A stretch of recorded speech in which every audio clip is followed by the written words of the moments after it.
Bienvenidos a Nueva York, un programa dedicado a la cultura hispanoparlante en la Gran Manzana, celebrando su riqueza, diversidad y contribuciones a la vida de esta ciudad. Nueva York felicita a todas las madres que luchan por mejorar la vida de sus familias y comunidades. Y hablando del poder y amor de las madres, hablamos con el soñador Cesar Vargas sobre la gran influencia que ha sido su mamá, Teresa Galindo, quien con sus 4 hijos cruzó la frontera para darles una mejor vida. César fue el primer individuo en lograr su licencia de abogado aún siendo indocumentado y ahora candidato a la presidencia de Staten Island.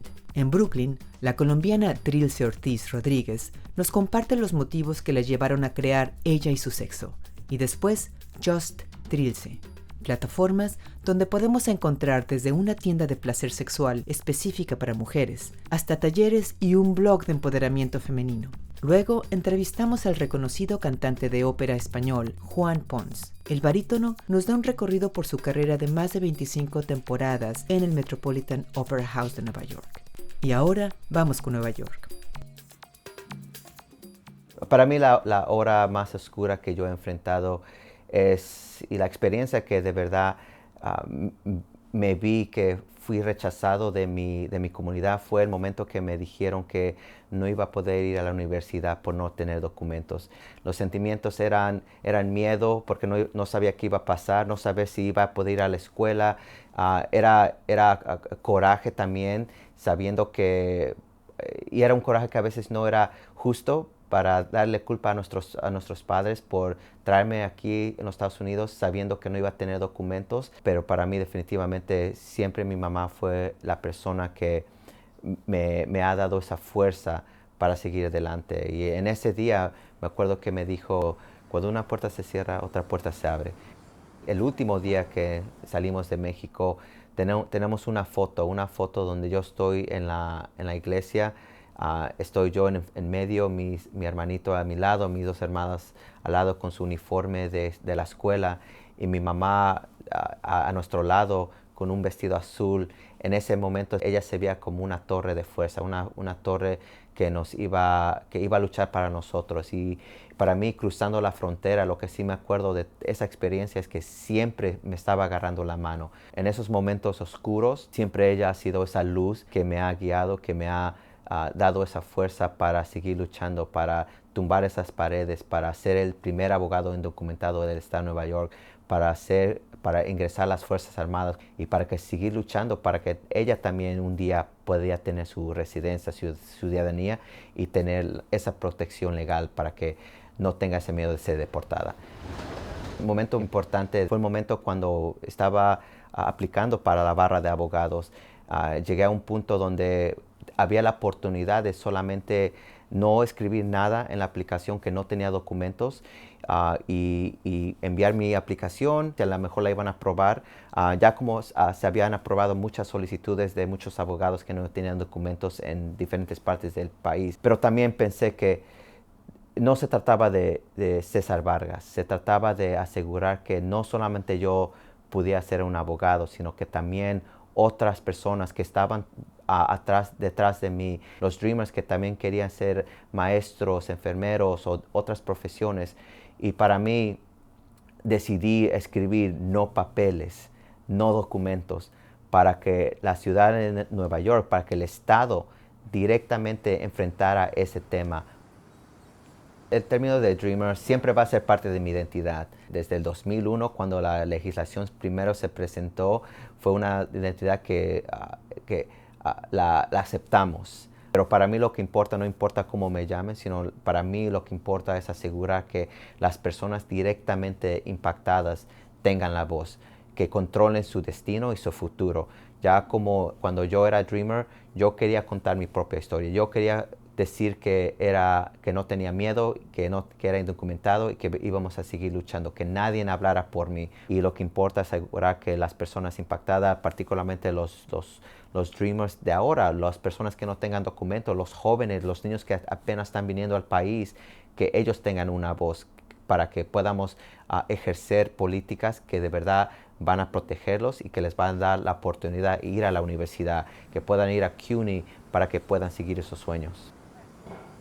Pues para mí siempre mi mamá me ha enseñado que el sueño americano no es una casa grande o un carro lujoso o tener tanto dinero, sino el sueño americano es también asegurar que todas las personas tengan la oportunidad a ese sueño. Entonces, para mí, CUNY definitivamente ha sido un lugar donde le da la bienvenida a todos los estudiantes, particularmente a los inmigrantes, a los soñadores que quieren realizar un sueño mejor y una vida mejor para su familia. Para mí, la experiencia de ingresar a las Fuerzas Armadas empezó desde pequeño, cuando quería ingresarme a la Academia Militar de West Point. Y claro, esa realidad no fue realizada por no tener documentos, pero para mí siempre quería cumplir esa promesa y quiero demostrar que los latinos, que los inmigrantes han defendido este país desde el principio de esta nación, y demostrar que aquí estamos sirviendo a este país y que merecemos el respeto y merecemos un gobierno que nos va a dar la oportunidad para prosperar. Fui a México en 2014 y eso fue casi de no regresar a México por casi 25 años. Me acuerdo cuando entré al aeropuerto y había dos líneas, donde una línea decía extranjeros y una línea decía mexicanos. Y en ese momento no sabía en cuál línea debía estar.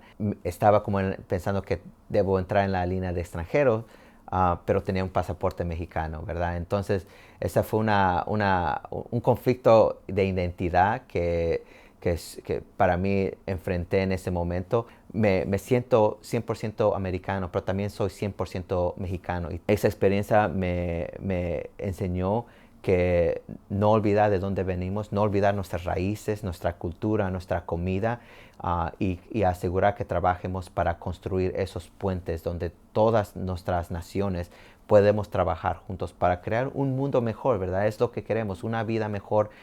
Ya como muchas personas me abrieron las puertas a mí, yo quiero asegurar que mi trabajo sea dedicado al servicio público para que yo pueda abrir puertas para otras personas, para otros jóvenes que están tratando de ir a la universidad para ser abogados, ingenieros, bailarines, lo que sean, que tengan esas puertas abiertas. Pues para mí el mensaje que le dijera a los Dreamers, a todos los estudiantes, inmigrantes, es que no se rindan, nunca están solos. Hay personas que siempre los va a apoyar en esos momentos de oscuridad, esos momentos donde creen que van a fracasar. Sigan adelante.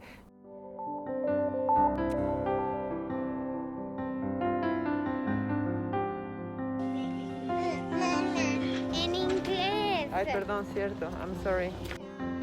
No importa qué idioma hables, qué color de piel tengas, cuánto dinero ganes. El amor de tu madre es un amor sin fronteras, que no tiene precio y con el que sabes que en los momentos más oscuros de la vida, tu mejor consuelo será ese abrazo de tu madre.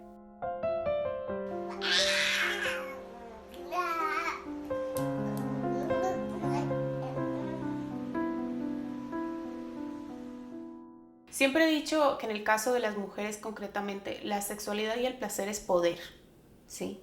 Y a mí es que el tema me encanta y la necesidad está ahí y la respuesta ha sido fantástica. Entonces digamos que por ahí empieza la cosa. Hola belleza, soy Trilce, facilitadora de amor, y hoy vamos a hablar de un tema que, aunque no es necesariamente el más agradable, sí es inevitable: las peleas de pareja. Mi filosofía es que la única forma en que puedes lograr tener una vida sexual y relación plena es teniendo una maravillosa relación contigo.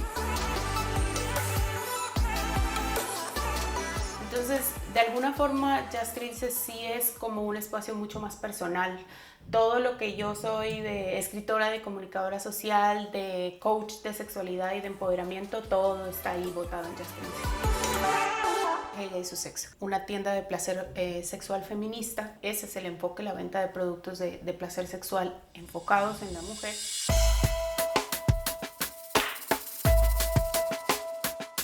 Y me parece que el humor es la mejor forma de romper el hielo respecto a casi todo en la vida, pero específicamente temáticas como la sexual, que, ¿sabes? O te la botan súper médica o te la botan súper pornográfica. Y el chiste siempre te permite como, bueno, riámonos y relajémonos y ahora sí vamos a recibir esta información. Espero les haya gustado este video y recuerden, este canal está hecho para ustedes.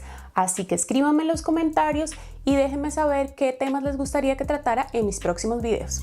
Pero una mujer que realmente se permite ser sexualmente y tiene orgasmos, por ejemplo, es una mujer más feliz y por ende más poderosa.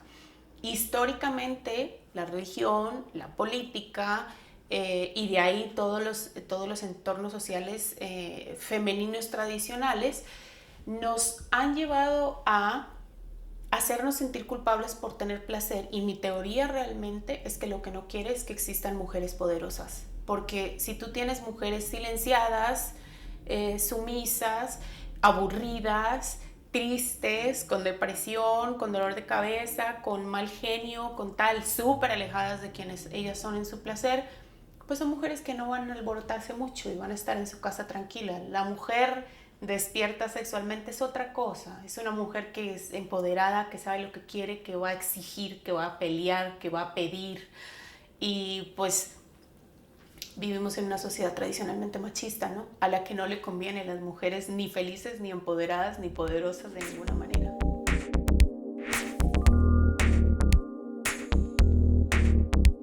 O sea, la sexualidad y el desarrollo de nuestro descubrir sexual es tan absolutamente normal como comer, como cambiarse de ropa. Todos tenemos sexo, vinimos al mundo como resultado de un encuentro sexual, existimos en ambientes de erotismo, de conquista, de juego, y a pesar de eso se insiste en eliminar esas temáticas o como vetarlas como algo que fuera oscuro. Se ha mantenido en silencio absoluto todo. Entonces es no responderle a tu hija chiquita las preguntas que tenga sobre el desarrollo de su cuerpo, es negarnos la posibilidad en un ambiente familiar tener este tipo de conversaciones, es seguir pasándose de generación en generación mitos y de alguna manera como pasarse la bola de la responsabilidad de la educación sexual, porque no es que la responsabilidad es de los papás, no es que la responsabilidad es de la mamá, no es que y a la final nadie habla de las temáticas. Entonces mi trabajo siempre está olvídate. Aquí vamos a hablar a calzón quitado, no de la manera hipersexualizada de pronto que lo hace la pornografía, porque no es el chiste tampoco, pero sí que entendamos que es una parte absolutamente natural de ser humanos.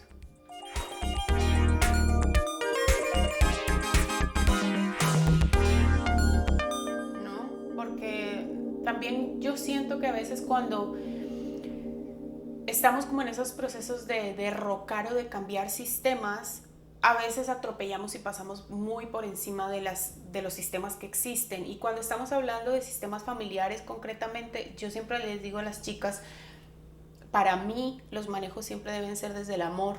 Entonces, si tú vas a ir a decirle a tu abuela que es una obsoleta, católica, loca, que no te entiende, pues evidentemente la conversación se rompe. Yo creo que inclusive yo, sin ser católica, no veo la Iglesia Católica como mi enemigo al cual me le voy a ir a golpes. Es tratar de entender cómo puedo hablarles a esas mujeres que sí son católicas, cómo puedo negociar entre el catolicismo y esta exploración de la sexualidad que es mi trabajo, o cómo puedo negociar entre el machismo y esta necesidad de empoderamiento femenino que existe, pero no desde mi perspectiva simplemente yéndose y diciendo que todos son lo peor y la iglesia es lo peor y los hombres son lo peores y el machismo es horrible. Claro, es horrible, pero la forma de desmantelarlo para mí es desde el amor y la negociación. ¿Ya?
En el canto está todo inventado, no hay que inventar nada, pero hay que fijarse mucho con la colocación de la voz, el ligado, la frase, la palabra. La palabra es importante, hay que expresar, hay que sentirla, hay que entrar en el personaje. Es cuestión de sensibilidades, o sea, estás haciendo un personaje y cantas a tu hija en brazos que está muriendo. La han asesinado por mi culpa, además, y hay que sentirlo. Soy Juan Pons, nací en Ciudadela de Menorca, en España. Y mi profesión, pues, la de cantante lírico, que me ha dado muchas oportunidades, de lo cual estoy muy contento y feliz de haber podido elegir esta profesión.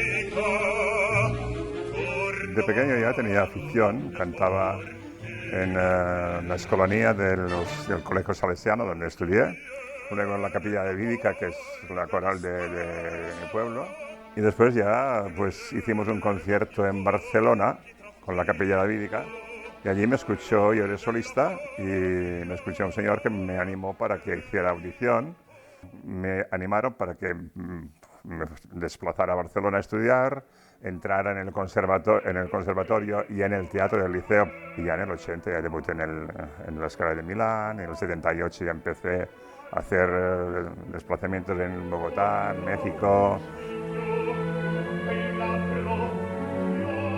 Yo creo que he sido uno de los cantantes que he subido todos los escalones, porque empecé de bajo, en el coro, haciendo con primarios, hasta que por Montserrat Caballé me quiso escuchar en su casa después de cantar juntos ahí, de que yo hacía El Rey, y fue cuando me animó que yo no era bajo, sino barítono, lo cual me supo muy mal. Fue un día desastroso para mí, pero agradezco el día que me lo dijo porque tenía razón y gracias. Luego, cada vez crecía mi carrera, crecían talentos de grandes directores de escena, como George Streller, que fue mi debut con Falstaff en la Scala de Milán, con Franco Zeffirelli, que he cantado mucho con él, haciendo toscas, haciendo payasos, caballerías, traviatas. La ópera que más he cantado ha sido Tosca, que la he hecho más de 400 veces. En mi cuerda de barítono, las óperas que más me gustan es Simón Boccanegra de Verdi, porque tiene el Simón que empieza joven, la fuerza de la voz que tiene que estar en el primer y el segundo acto, y luego ya la decadencia del doge que está por morir, pero tiene unas melodías y unas frases que son preciosas. Yo diría, en general, Verdi y el verismo. O sea, yo soy para las óperas que haya un poco de drama y todo esto. La primera vez que estuve en Nueva York fue en el 78 para cantar una ópera que se llama Haroldo, de Verdi. Y era para hacerla en concierto junto con Montserrat Caballé en el Carnegie Hall. Y luego ya en el 83 debuté en el Metropolitan con Trovador, y luego ya no paré hasta cumplir los 25 años seguidos. Me llena de gozo y orgullo, porque creo que son muy pocos los cantantes extranjeros que hayan cantado 25 años de protagonistas, haciendo Rigoletto, Falstaff, Nabucco, todo. El Metropolitan, yo creo que es único, yo creo que es un teatro único y todo el mundo quiere cantar. Yo quería cantar en la Scala como europeo y los americanos cantar en el Metropolitan, y he tenido la fortuna de cantar en los dos, pero aquí improvisamos más, llegamos al ensayo general un poco justitos y luego sale el milagro de que todo el mundo se pone las pilas y sale una función extraordinaria. Pero en el Metropolitan es que te hacen el contrato 4 o 5 años antes y te dicen tal día tienes que llegar y tal día a las 10 de la mañana tienes ensayo. Y no te lo cambian nadie. Y en el teatro del Metropolitan es que tiene salas enormes, soterráneos abajo, que tienen las mismas dimensiones del escenario. Entonces, desde el principio ya te están poniendo cosas de la producción. Si tienes que subir como en la entrada, por ejemplo, en el Nabucco, que llevo en el carro de combate allí y todo eso, pues ya tiene aquello que los comparsas te arrastran, te tiran del carro, ¿no?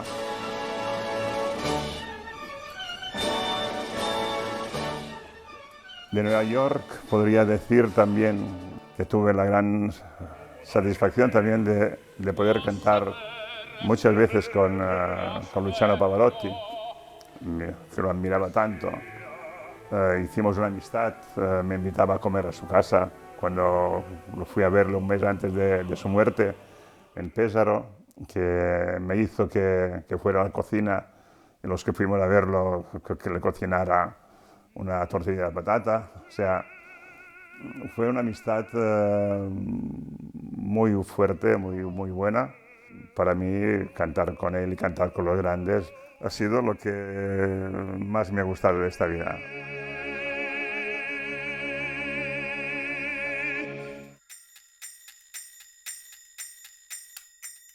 No se pierdan el próximo capítulo de Nueva York. Carmen Bollosa entrevista a la escritora puertorriqueña Gianna Braschi, autora del Imperio de los Sueños. El maestro de la guitarra clásica española, Pablo Sáenz Villegas, nos hablará de sus múltiples colaboraciones con reconocidos artistas.